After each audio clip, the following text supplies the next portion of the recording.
Hello everyone, সবাইকে শুভ সকাল। আমি ওয়েলকাম করছি শ্রীমঙ্গল থেকে এবং একই সাথে সবাইকে শারদীয় শুভেচ্ছা, শুভ মহালয়। সো আমি এখন যেখানে আছি এটা হলো শ্রীমঙ্গল, আর এখানে সৌন্দর্যর কোনো কমতি নেই বললেই চলে। দেখেন চারপাশের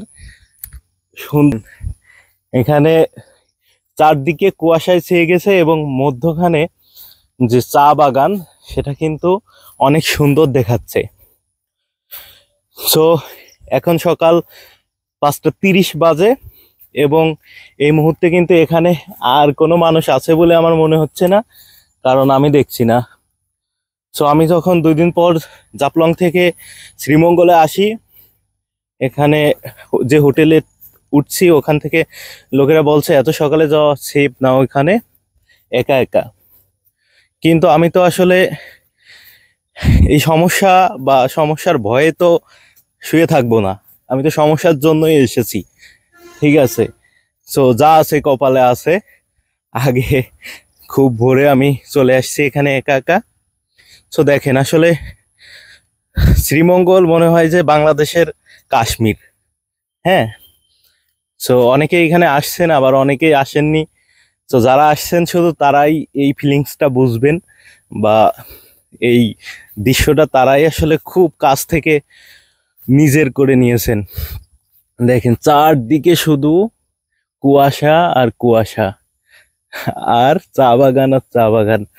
আর আমি একা আসছি তো, আসলে একা আসা ভালো, মানে দ্বিমত হয় না কখনো।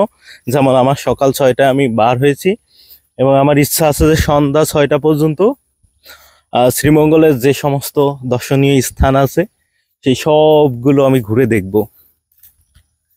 তো এই যে সকালবেলার যে একটা অনুভূতি, হ্যাঁ, আর কুয়াশা, যদিও আমাদের ঢাকা অঞ্চলে এখনো কুয়াশা পড়েনি, গ্রাম অঞ্চলে অনেকটাই হয়তো পড়তে পারে। সো চারদিকে পাখির কিচিরমিচির এবং কুয়াশা, আর মাঝখান দিয়ে চা বাগান। আসলে সত্যি একটা অসাধারণ অনুভূতি, অসাধারণ। দেখুন দর্শক, ও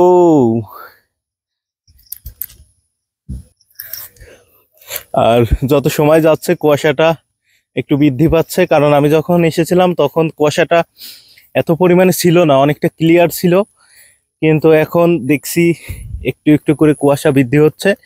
সো হোক, আজকে আমি যাচ্ছি না এখান থেকে। ধন্যবাদ।